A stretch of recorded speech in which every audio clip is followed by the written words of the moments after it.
Então, sejam todos bem-vindos aí a essa oportunidade que eu tenho de falar para o pessoal da Liga de Reabilitação Cardiorrespiratória da Uninove e para outros profissionais também, uma vez que esse link ele foi aberto para o grupo exclusivo lá da área da fisioterapia cardiorrespiratória do Instituto Beta. Nesse link, nesse grupo de WhatsApp, vocês vão ter acessos a conteúdos exclusivos, vídeos, aulas, cursos gratuitos, descontos, artigos, tudo relacionado aí, voltado para a parte da fisioterapia cardiorrespiratória, tá bom? Então, ao final vai ter um QR Code também, que aí quem tiver interesse de entrar nesse grupo para acompanhar, vai ser mais do que bem-vindo, tá joia? Bom, vou deixar o chatzinho aqui aberto, na medida que vocês vão perguntando, eu vou respondendo para vocês. Então, eu vou falar rapidamente aqui a respeito da minha formação. Então, eu me formei em 2006 no Centro Universitário Vila Velha, e desde então vim para São Paulo para fazer o aprimoramento de fisioterapia cardiorrespiratória no INCOR. Então, eu decidi que eu queria essa área no terceiro ano da graduação, quando eu tive contato com o conteúdo dessa área da cardiorrespiratória. Vim para São Paulo e terminei o aprimoramento e logo em seguida fui trabalhar em alguns hospitais, como Samaritano, Beneficência Portuguesa, o Hospital Evaldo Foz, e já, nesse meio tempo já comecei a desenvolver essa área da docência. Sou um dos responsáveis pela Fisiocursos e hoje eu atuo como diretor executivo do Instituto Beta de Ensino e Saúde, além de dar aula nas pós-graduações e cursos livres do Instituto. Tá joia? Então, assim, na verdade, o que mais me encanta na fisioterapia respiratória, acho que introduzir o assunto de fisioterapia cardiorrespiratória para vocês, é dizer que vocês estão escolhendo uma área que vocês vão precisar exatamente associar o máximo das informações que vocês têm com todos os sistemas. Ah, não, mas eu queria aprender como que faz determinada técnica. Pessoal, aprender a determinada técnica, vocês não vão demorar muito tempo para poder fazer, para desenvolver. Agora, como você faz e por que que você está fazendo é o mais importante. Então, saber indicar por que que você está mexendo naquele parâmetro, por que que você coloca um paciente na esteira, quais são os benefícios, qual vai ser a indicação de uma técnica, de um recurso. Então, o que realmente encanta na área da cardiorrespiratória, pessoal, é entender exatamente a fisiologia humana, o que aquela doença está trazendo de alteração funcional. Eu vejo muito assim, mas como que trata o DPOC? Não, você não vai tratar o DPOC, você vai tratar a disfunção que aquela doença está trazendo. E que, às vezes, a disfunção que ela traz é muito parecida com uma outra doença de caráter obstrutivo. Então, a partir do momento que você entende esse mecanismo, os sistemas envolvidos, fica muito mais fácil de você avaliar e de você interpretar e tratar realmente. Ok? Então, quem for trabalhar em ambiente de cardiorrespiratória ou hospitalar e achar que vai lá só para fazer o manual, o braçal, vocês podem ter certeza que a vida útil de vocês vai ser muito curta. Logo, logo vocês já vão parar e sair da assistência. Por quê? É a mesma coisa que você vai utilizar aquela técnica, o trabalho em si é o mesmo. Só que cada paciente vai responder de um jeito, entender o porquê que ele está respondendo de um jeito, por que você, quando coloca aquele determinado recurso, o que está gerando naquele sistema, individualizar o tratamento. Isso é o que vai fazer vocês terem um resultado na área da fisioterapia cardiorrespiratória e estar ali todos os dias com o intuito de reabilitar e trazer o melhor para o paciente de vocês. O porquê. Então, a partir de hoje, comecem a trabalhar muito, a substituir a palavra como faz do para por que eu estou fazendo. Porque como fazer, você vai aprender muito fácil. Agora, o porquê de você estar fazendo, e se tem real indicação ou não, ou quando eu estou fazendo, o que que aquele recurso vai poder melhorar. Vai mudar completamente a visão de vocês. Tudo nessa vida ali vai ter, na área da cardiorrespiratória, tem um porquê. O porquê disso, o porquê daquilo. Então, comecem a ter essa curiosidade por conta disso. Então, a gente vai falar um pouquinho rapidamente aí de anatomofisiologia respiratória, as funções do sistema respiratório. Então, vocês vão ver que é muito comum a gente falar muito de troca gasosa, mas vocês vão sair dessa palestra de hoje tendo uma informação muito ampla do como que o sistema respiratório ele está envolvido em diversos papéis aí de atividades do nosso corpo no dia a dia. Anatomofisiologia cardiovascular, as funções do sistema cardiovascular e já introduzir aí um pouquinho das definições do que é uma reabilitação reabilitação pulmonar e uma reabilitação cardiovascular. Então, acredito que em 30 minutinhos eu consigo exatamente fazer essa explanação aí que às vezes vocês aprendem em 6 meses, dando uma introdução dessas informações aí, tá joia? Bom, então quando a gente fala de anatomofisiologia, a gente tem que entender que o sistema torácico, o tórax em si, ele é formado por esse arcabouço ósseo. Então a gente tem aí vértebras torácicas, costelas, arcos costais e o externo. Então dentro dessa caixa torácica, ali dentro tem internamente o quê? As estruturas do cavidade pleural direita, cavidade pleural esquerda, onde entre essas duas cavidades pleurais direita e esquerda, a gente tem o quê? As estruturas do mediastino. Então, se a gente for pensar em estrutura do mediastino, a gente tem coração, a traqueia, o esôfago e os grandes vasos.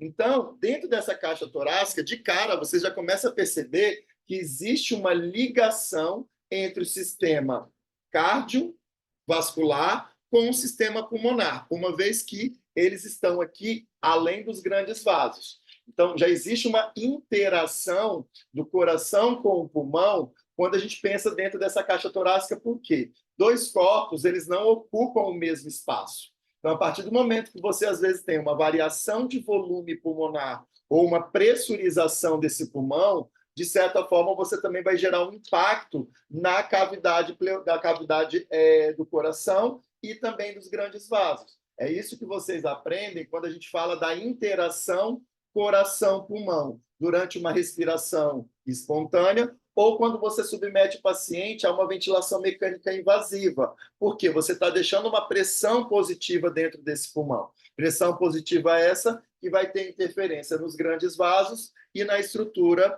ali do coração. Já existe uma interação aí do coração com o pulmão.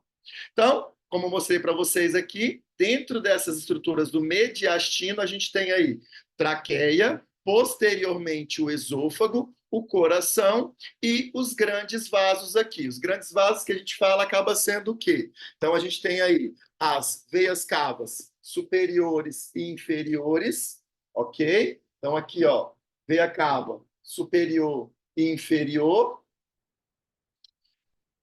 Depois, a gente tem ali a artéria pulmonar, depois as veias pulmonares e a artéria aorta. Então, esses seriam os grandes vasos que a gente tem e que tem uma boa interação também, esse impacto em diferentes volumes pulmonares, quando a gente coloca tanto na respiração espontânea, quanto o paciente submetido na pressão positiva.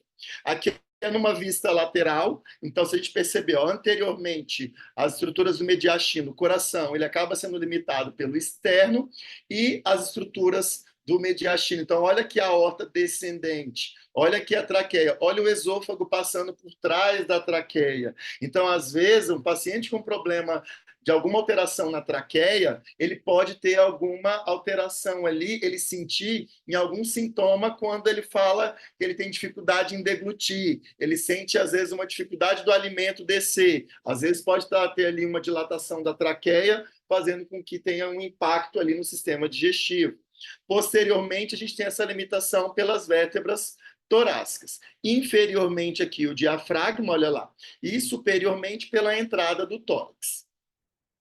Bom, quando a gente fala de função pulmonar, mas para que serve o pulmão? É muito comum a gente pensar muito no quê? Não, o pulmão serve para fazer a troca gasosa. Ele vai conseguir fazer a troca ali, colocar oxigênio nos vasos, nos capilares e tirar o CO2 dos capilares para o alvéolo, para durante a expiração esse gás carbônico sair ali através da ventilação. Bom, então, realmente, se a gente for pensar, um dos principais papéis do sistema respiratório é realmente fazer essa troca gasosa. Mas será que todo aquele sistema respiratório, desde o trato respiratório superior até a região dos alvéolos, ele vai ter a única função de fazer essa troca gasosa? Então, se a gente for um pouco mais a fundo e compreender um pouco do sistema respiratório, existem outras funções ali que é extremamente que o sistema respiratório está participando. Por exemplo, Metabolizar compostos. Se a gente for pensar, quando vocês tiveram uma aula a respeito de insuficiência cardíaca, não congestiva, mas insuficiência cardíaca. Imagina esse coração aqui, ele tem uma incapacidade de ter uma boa contração para mandar o sangue para o corpo, através ali da aorta. Então, o coração fraco, a partir do momento que ele tem um coração incapaz de fazer o seu débito cardíaco de forma adequada, se o volume sistólico dele, a cada batimento, ele gera um volume baixo para o corpo, esse fluxo de sangue que chega para os tecidos, que chega para os órgãos, a perfusão dos órgãos, elas estarão prejudicadas. E, a partir do momento que você tem um paciente com uma insuficiência cardíaca, provavelmente vocês já ouviram falar, quem já teve esse conteúdo, os mecanismos de compensação que o nosso corpo ele faz, como, por exemplo, o sistema renina-angiotensina-aldosterona. Esse nome grande, chamado renina-angiotensina-aldosterona, ele acontece através que ele começa no sistema renal. Porque quando você tem uma diminuição do fluxo de sangue para o rim, em decorrência de um coração que não está batendo de forma adequada, esse rim ele começa a fazer justamente liberar essa renina e que depois vai para a angiotensina e depois se transforma em aldosterona. E quando você tem ali a conversão da angiotensina 1 para a angiotensina 2, para depois ela virar uma aldosterona, e essa aldosterona vai ter uma repercussão de tentar reter ali um pouco mais de líquido para você manter um volume sanguíneo adequado para o coração bater, essa metabolização, essa conversão da angiotensina 1 para a angiotensina 2, pessoal, ela acontece exatamente no sistema pulmonar. Então, vocês começam a observar que um problema do coração, ele começa a gerar um prejuízo na perfusão renal e gera um mecanismo de compensação e que o sistema respiratório também vai participar. Então, vocês já começam a guardar essa informação. Uma vez que o paciente tem uma doença no coração, provavelmente ele vai gerar um impacto depois no pulmão e também no rim. Um paciente que tem um problema renal, no seu estágio mais crônico, ele vai evoluir com uma alteração cardiovascular e uma alteração pulmonar. E um paciente que tem um problema pulmonar, ele também vai gerar uma repercussão, uma alteração na função do coração e que depois vai prejudicar o rim. Então, esses três sistemas, coração, pulmão e rim, pessoal, eles estão muito ligados, sem contar a parte do sistema neurológico. Mas pensando nessa tríade aí, dessas repercussões e desses sistemas, a gente tem o sistema respiratório atuando como metabolização de compostos. Se a gente for pensar, pessoal, a gente tem ali um pulmão um pouquinho maior do que esse daqui, certo? Agora, imagina a quantidade de rede de capilares pulmonares que nós temos dentro do pulmão. Então, imagina pegar toda essa quantidade de vasos e colocar dentro de uma área, para a gente tentar entender o quanto que a gente consegue reservar, armazenar de volume de sangue num espaço muito pequeno. A gente tem ali, pelo sistema respiratório, pela capacidade do pulmão, ele consegue armazenar uma quantidade muito grande de sangue. Então, a gente tem no sistema respiratório essa função também de armazenamento de sangue dentro do nosso corpo, onde a gente consegue armazenar maior volume sanguíneo, acaba sendo ali na região do pulmão mesmo. Pensando numa outra função, equilíbrio térmico. Quando vocês atenderem um paciente com febre, pessoal, ou você sabe que aquele paciente está febril, observa a frequência respiratória dele. Normalmente, a frequência respiratória dele vai estar o quê? Aumentada. Quando você coloca um paciente em cima de uma esteira, quando você coloca um paciente em cima de uma bicicleta, pensando na fisiologia do exercício, qual que é uma resposta aguda ao exercício físico? Não é o aumento da ventilação? Você também não tem, além desse aumento da ventilação, o aumento da frequência respiratória? Isso acontece devido à sua demanda de oxigênio, ela vai ser aumentada. A sua demanda de energia, você vai precisar de mais, em maior quantidade. Então, você aumenta essa ventilação para melhorar essa troca gasosa e conseguir, de certa forma, levar esse oxigênio lá para o músculo que está sendo exercitado, que esse oxigênio, quando entra lá na célula e no mitocôndria, vocês lembram lá do primeiro período, ciclo de Krebs.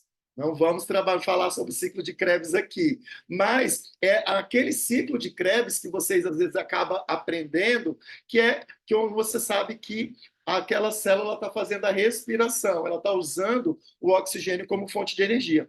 E nessa ventilação, quando você aumenta a sua ventilação, existe uma tentativa de você tentar manter a temperatura do corpo dentro do basal. Porque se essa temperatura do corpo ela se eleva demais, você vai ter prejuízo nas funções de algum sistema. Então, quando você pega um paciente com febre, ele está, de certa forma, tentando eliminar calor. Pega a mão de vocês e faz uma expiração. Esse ar ele é quente. Então, através da nossa ventilação, a gente está eliminando calor para tentar manter a temperatura corporal dentro da normalidade. Então, é função do sistema respiratório fazer isso. Quando você coloca um paciente na ventilação mecânica, pessoal, vocês vão ter que escolher algum tipo de sistema que vai fazer a função do trato respiratório superior. Que esse trato respiratório superior aqui, cavidade nasal, cavidade oral, faringe e laringe, ela serve para aquecer, umidificar e filtrar o ar. A partir do momento, principalmente a cavidade nasal, a partir do momento que você coloca um tubo na boca do paciente ou uma tráqueo, você perdeu essa função. Então, você precisa de achar algum sistema que vai fazer esse aquecimento e essa umidificação e essa filtragem do ar que vai para a região dos pulmões. E aí a gente tem as panelinhas, os umidificadores ativos, ou os filtros HME, que é aquele filtro que a gente coloca entre o tubo e o ventilador mecânico do paciente. Então, vocês já começam a observar a diferença de uma função de troca gasosa para essa quantidade de funções que a gente pode ter no sistema respiratório.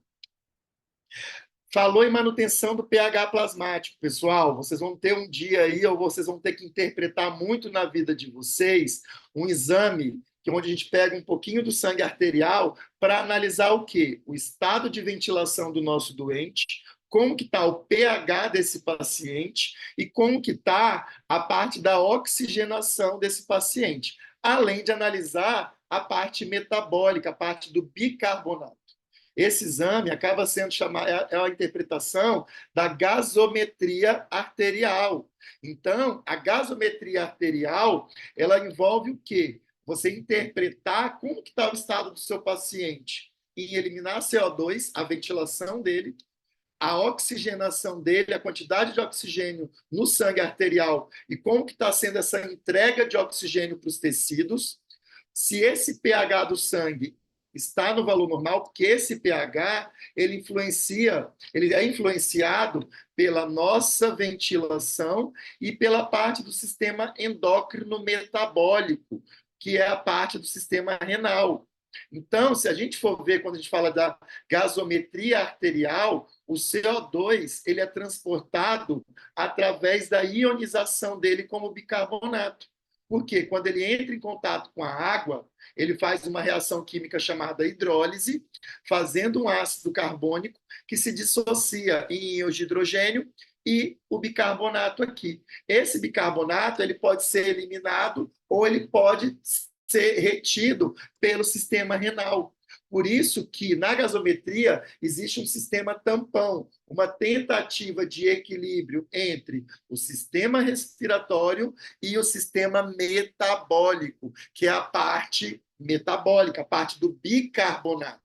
Então, por isso que a gente tem ali, às vezes, essa flutuação do pH pode ser devido a um problema respiratório, que entraria aí as acidoses ou alcaloses respiratórias, ou por um problema metabólico, onde você tem alguma alteração endócrino ou metabólica da parte renal, que faz com que ele está perdendo muito bicarbonato ou acumulando muito bicarbonato.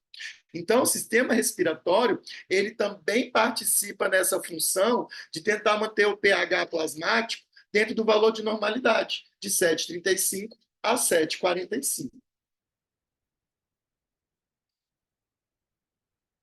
E o nosso sistema respiratório, ele também tem um sistema de defesa. Se a gente for analisar, olha a função da epiglote aqui, ó. Quando você está ingerindo um líquido ou um alimento, ela tem uma função de, durante a deglutição, durante a expiração, o que que ela vai fazer? Ela vai fechar, ó, para direcionar o alimento ou a comida para a região do esôfago. Olha aqui, ó. A partir do momento que você tem um déficit dessa deglutição, ou quando você está engolindo, você enche o peito de ar, olha o que, que pode acontecer. Parte desse alimento vai para, em vez de ir para o esôfago, ó, ele vai para a região do trato respiratório inferior, fazendo uma broncoaspiração. Ó, tossiu, gerou reflexo de tosse, mas ainda desceu um alimento. Essa broncoaspiração é o que vai causar a broncopneumonia. É uma pneumonia não devido a um agente viral ou um agente bacteriano. É devido a esse alimento que está indo para a região onde não deveria ir, causando uma infecção ali no pulmão. Ok? Então, aqui é o que a gente chama de broncopneumonia. Então, o nosso trato respiratório, nosso sistema respiratório, não deixa também de ser um sistema de defesa, além também de ser um sistema que permite a nossa fala. Então, se a gente observar, as nossas cordas vocais, as nossas pregas vocais aqui, ó, elas estão localizadas na região da laringe, e ela é inervada pelo nervo laríngeo recorrente. Então, é no sistema respiratório que a gente tem essa capacidade de permitir o quê? O nosso som, a produção do nosso som devido à contração dessas cordas vocais, permitindo, durante a expiração, a saída desse som pela contração aí dessa musculatura das cordas vocais. Então, pessoal, olha a quantidade de função que a gente tem do sistema respiratório e que não fica apenas naquela situação de, não, vamos fazer apenas as trocas gasosas. Pensando na anatomia cardiovascular, então a gente tem aí as veias cavas superiores e inferiores, que traz o sangue do corpo, o retorno venoso, para dentro das câmeras ventriculares direita, que quando ele contrai da sístole, joga para o pulmão, para fazer através da artéria pulmonar, para levar esse sangue para fazer a troca gasosa, para ele ser oxigenado. Uma vez que ele faz essa troca gasosa, esse sangue vai vir através das veias pulmonares, caindo na cavidade ventricular atrial e depois ventricular esquerda, e quando na diástole, e quando você tem a próxima sístole, a próxima contração desse ventrículo, você tem esse sangue sendo jogado para as estruturas, para a região da aorta, onde ela vai levar esse oxigênio aí para todo o corpo. Então, a gente acaba dividindo em pequena circulação e grande circulação. Então, vocês começam a observar que, a partir do momento que esse coração ele começa a ficar fraco, se ele gera uma insuficiência cardíaca, ele pode fazer o quê? Diminuir a quantidade de sangue que vai jogar para o corpo, e esse volume de sangue, volume de pressão, ele vai sobrecarregar a região do pulmão, que é quando você tem o edema agudo de pulmão de origem cardiogênica. O problema está no coração, gerando repercussão no pulmão e gerando repercussão no corpo, uma vez que esse fluxo, essa perfusão renal, essa perfusão cerebral, ela pode ser prejudicada. A mesma coisa também, você pode ter um paciente com uma doença pulmonar que faz com que essa pressão no pulmão ela aumenta, que é o caso de hipertensões pulmonares. A hipertensão pulmonar vai chegar uma hora que ela pode sobrecarregar o lado direito do coração, que não está acostumado a trabalhar para vencer uma pressão alta do pulmão. Então, é um paciente que, de base, ele tem uma doença pulmonar, que a partir do momento que ele sobrecarrega o lado direito do coração, ele gera uma falência desse ventrículo direito. É o que a gente chama de cor pulmonale. Então, cor pulmonale nada mais é do que essa falência do ventrículo direito tendo uma causa de base, uma doença pulmonar. Quando você coloca o paciente na ventilação mecânica e, às vezes, titula uma PIP muito alta, a gente tem que pensar que a PIP ela pode otimizar a troca gasosa, mas você tem que ver se essa PIP não está prejudicando a função do coração. Ok? Então, a gente também tem que pensar não só no pulmão, mas no quanto de repercussão aquela ventilação pode estar trazendo de prejuízo ou de sobrecarga para o coração. Aí é o que a gente chama de interação coração-pulmão. Ok? E uma vez que ele fica fraco, ele entra em falência, você começa a ter sobrecarga de pressão de forma retrógrada para o corpo. Então, é aquele paciente que vai ter uma turgência de jugular, um abdômen distendido, que é o que a gente chama de ascite, cheio de líquido, edema de membros inferiores, edema de membros superiores, devido a uma incapacidade desse coração direito em jogar o sangue no volume necessário para a região dos pulmões. Então, aí são as insuficiências cardíacas direitas. Se a gente for pensar, olha aqui, pessoal, vou trazer aqui nesse coração para vocês verem. Então, aqui a gente tem a câmara ventricular direita e a câmara ventricular esquerda. Olha a espessura do tecido muscular da câmara ventricular direita. Olha a espessura da câmara ventricular direita. Ela é mais fininha, só que essa câmara direita ela tem um tamanho maior, ele é mais dilatado. Por quê? Porque esse lado do coração direito ele está acostumado a ter uma sobrecarga de volume. Ele é responsável em receber todo o sangue que chega do corpo. Já o lado esquerdo, olha como é que é a espessura desse ventrículo esquerdo. Olha como é que a camada muscular ventricular esquerda ela é mais espessa. Por quê? Ele está acostumado a não trabalhar com uma sobrecarga de volume, e sim com uma sobrecarga de pressão. Porque ele tem que vencer, pessoal, a resistência da pressão da aorta, que é 120 por 80, em alguns pacientes 140 por 90, 160. Então, quando esse paciente ele tem um aumento dessa pressão arterial, você tem que pensar que você está sobrecarregando mais ainda esse ventrículo esquerdo, que ele está tendo que fazer mais força. Então, até pela anatomia, pelo tecido, você já começa a entender que existem sobrecargas diferentes do lado direito do coração e do lado esquerdo, porque eles estão interligados, mas um está relacionado em receber mais sangue e não ter tanta resistência para frente. Já o outro lado, ele está acostumado a receber um volume menor de sangue, só que ele precisa vencer uma resistência maior. E aí, pensando nisso, a gente também tem que pensar no processo de ventilação. A entrada e a saída de ar para dentro do pulmão é muito comum você falar assim: o paciente tem um problema ventilatório, ele não ventila direito, ele não tem um volume corrente bom para os alvéolos. Mas será que um paciente que tem uma ventilação ruim é só porque ele tem um pulmão ruim? Será que o processo de ventilação, o fato dele não ter um bom volume pulmonar, será que é só porque ele não tem um tecido do pulmão bom? Não. E se a gente for pensar, vários fatores, vários componentes participam desse processo de ventilação. Como vocês podem ver aqui, a parede torácica. Adianta você, às vezes, ter um pulmão bom, um pulmão que recebe um volume bom, só que essa caixa torácica ela é rígida, ela é dura. É aquele paciente, às vezes, que tem mamas extremamente volumosas. É aquele paciente obeso, mórbido. Por quê? O pulmão dele até consegue receber um volume, mas ele precisa vencer todo aquele peso do tecido adiposo, das mamas, um paciente com uma alteração postural, uma cifescoliose importante, um idoso, quando você tem ali, dependendo, uma fusão das vértebras, uma diminuição da expansibilidade do tórax. Nós estamos falando de caixa torácica e não do pulmão propriamente dito. A gente também tem que pensar no pulmão propriamente dito. As doenças pulmonares aí, que vai alterar esse parênquima pulmonar, seja para diminuir a elastância ou para aumentar a elastância, seja para deixar ele mais hiperinsuflado, como o paciente DPOC, ou para deixar ele mais restritivo, devido a uma fibrose desse parênquima pulmonar, devido a uma fibrose intersticial, isso vai limitar nessa capacidade de expansão.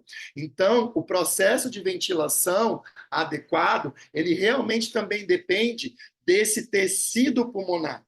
E é interessante que a gente pensa muito no tecido. Ah, não, o paciente não tem pulmão bom, ele não tem um pulmão bom, mas vocês esqueceram da caixa torácica, vocês às vezes esquecem do sistema neurológico, o centro respiratório.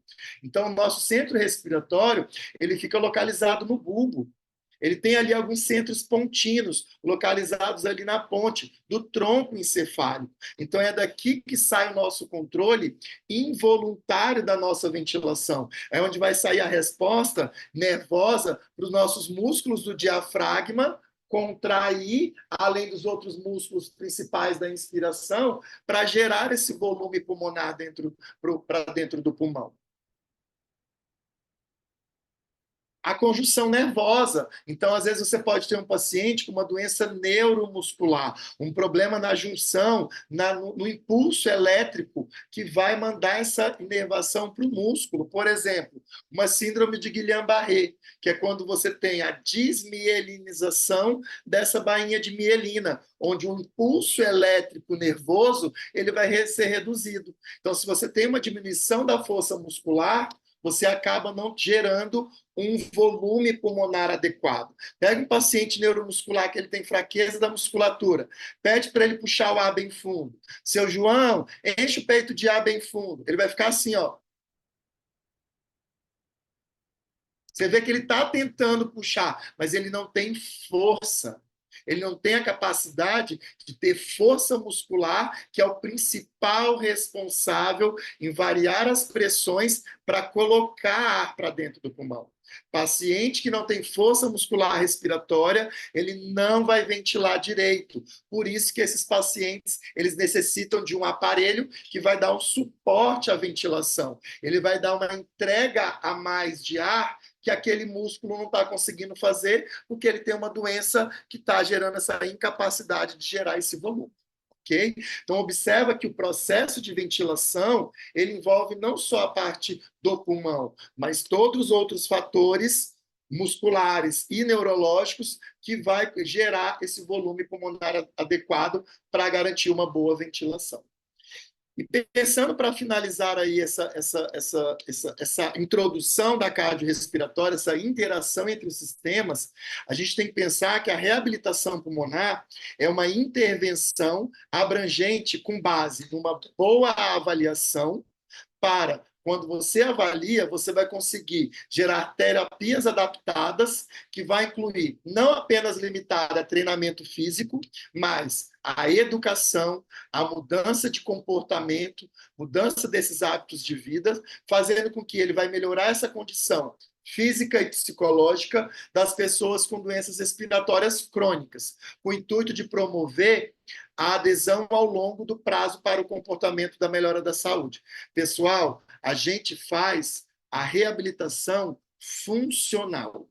A gente não consegue, com a nossa terapia de fisioterapia, dar um pulmão novo para o paciente. Aquilo que foi lesionado, acabou. O que a gente vai fazer é o quê? Condicionar esse paciente a tentar utilizar o máximo daquela condição do pulmão, do coração e da parte muscular. Então, aqui ó, é a nossa entrega de oxigênio para o tecido. Você precisa de ter um bom pulmão, você precisa de ter um bom coração para entregar esse oxigênio até o músculo para ele usar esse O2 como fonte de energia. E quando você coloca ele para fazer uma atividade física, é isso que a gente está fazendo. Ó. A gente está tentando condicionar, otimizar o que ele tem daquele pulmão, o que restou daquele pulmão, o que tem, de certa forma, de otimização da função do coração para entregar mais oxigênio para essa musculatura, para ele conseguir tolerar mais o exercício, para ele sentir menos falta de ar, para ele, de certa forma, conseguir aumentar a capacidade dele ao exercício, ele conseguir tomar um banho sem sentir falta de ar, ele conseguir ir até a padaria comprar o pão dele que ele não conseguia fazer. Então, é isso que a gente faz com a nossa fisioterapia cardiopulmonar. E para isso a gente precisa entender muito bem de fisiologia, da doença, do que ela tem de alteração funcional. Pessoal, insuficiência cardíaca, quem trata é o médico. Sabe o que a gente trata? A disfunção que aquela insuficiência cardíaca vai ter. Esse paciente vai ter limitação a exercício, você vai condicionar. Ele vai ter diminuição das atividades da vida diária, é isso que a gente consegue ganhar.